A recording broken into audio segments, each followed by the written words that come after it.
Баршаңызға қайырлы күн, құрметті көрермен. Менің каналыма қош келдіңіз.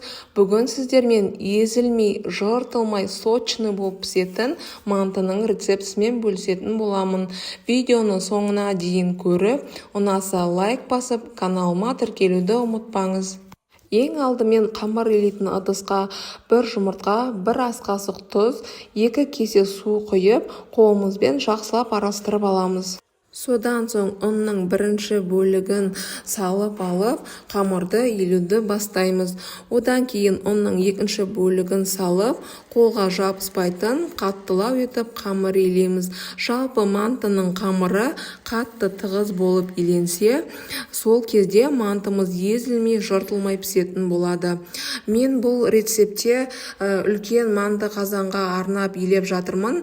Егер сіздер аздау етіп пісіретін болсаңыз, осы порцияны 2-ге бөліп пісірсеңіз болады. Құрамына қажетті заттардың барлығын описание бөлімінде жазып қалдыратын боламын. Дайын болған қамырымызды пакетке салып 15 минут демалдыруға қоямыз. Енді мантының салмасын дайындаймыз. Ол үшін пиязды дәл видеодағыдай ұсақтап тураймыз. Манты сочный болу үшін пияз бен фаршты 1-1 етіп қосамын. 1-1 дегеніміз фарш 1 кг болса, пиязды да дәл 1 кг етіп қосамын. Және оған аздап 100 грамм құйрық майды ұсақтап турап қосамын. Сол кезде мантымыз сочный болатын болады. Егер сіз құйрық майдың дәмін ұнатпасаңыз, үш маймен ауыстыруға да болады. Мен сиырдың тартылған еті, яғни фаршты салатын боламыз. Осының үстіне 1 ас қасық толтырып тұз саламыз. Дәміне қарай қара бұрыш салып, барлығын жақсылап араластыратын боламыз. Достар, сіздерге видеом пайдалы болса, лайк басып, каналыма тіркеліп, қоңыраушаның белгісін келесі видеомды жіберіп алмас үшін басып қойыңыз. Осымен біздің фаршымыз дайын. Енді 15 минут демалған қамырымызды шығарып, алақанымызбен жақсылап июн қандырып, тағы да бір илеп шығамыз. Дәл осы кезде қамырымызды бірнеше бөлікке жаюға ыңғайлы етіп, мен 3 бөлікке бөліп алдым. Бөлінген қамырлардан зуаланы жасап, тағы да пакетке 10 минутқа демалдыруға қоятын боламыз.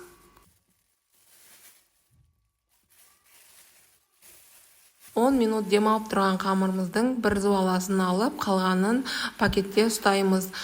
Демалған қамыр, міне саусағымыздың ізі қалатындай болу керек. Жақсы демалған деген сөз.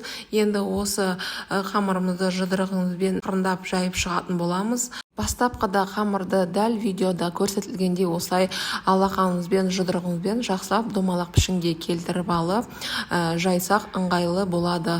Одан кейін оқтаудың көмегіне жүгініп, оқтаумен бір тегіс етіп, жақсылап жайып алатын боламыз. Қамырды оқтаумен жайып бастадым. Ең алғашында осылай сағат тілімен айналдыра отыра, оқтауға орамай, жеңіл алақанымыздың күшімен жайып шығатын боламыз. Содан кейін оңды себелеп, оқтауға орап, жайғанға өте ыңғайлы болатын болады. Жалпы мантыға жайылған қамыр өте жұқа да, қалың да емес, орташа деңгейде жайылуы керек. Ең бастысы бастапқыда қамырды қатты етіп илеп, июн қандырып, жақсы демалса, сонда қамыр әдемі болып жайылады. Мінекей қараңыздар, қамырды осындай жұқалықта жайып шықтым. Ендігі кезекте қамырымыздың барлығын оқтауға орап, дәл видеода көрсетілгендей кесуге дайындап шығамыз. Кесу барысында 5 саусағымызды қоя отырып, кессек, сонда барлығы бірдей мөлшерде болатын болады. Енді кесілген қамырымызды керек мөлшерін осылай жайып, 1 қасықты толтыра отыра салмасынан салып, мантымызды түйуге дайындаймыз. Түйген кезде мантымызды дәл видеода көрсетілгендей барлығы біледі деген ойдамын. Сонда да видеода көрсетуді жөн көрдім. Осылай ең бұрыштарын бір-біріне айқастыра қыса отырып, сәл жіңішке етіп, бір-біріне жабыстырған жақсы болады. Мантыны түйу барысында осылай тек қана ұштарынан шымшып қана түйген жақсы болады. Егер қатты қалың етіп шымшытын болсаңыздар, мантыларыңыз піскен кезде шикі сияқты болады. Сондықтан түйу барысына да жақсылап мән берген жақсы. Ендігі кезекте манты қазанның листтарын жақсылап сұйық маймен майлап аламыз. Түйілген мантыларымызды тізбектеп қойып шығамыз.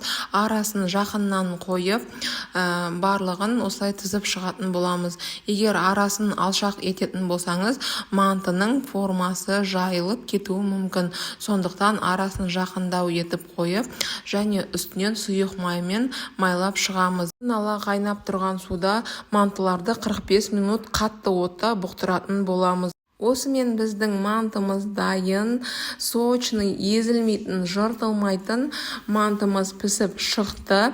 Видеода көріп тұрғаныңыздай манты қазаннан оңай алынады. Видео ұнаса лайк басып, каналыма тіркеліп, комментарийға өз пікіріңізді жазуды ұмытпаңыз. Сіздермен бірге болған Ұлданай, назарларыңызға көп рахмет. Міндетті түрде осы рецептпен жасап көріңіз. Келесі видео рецепте кездескенше сау болыңыз.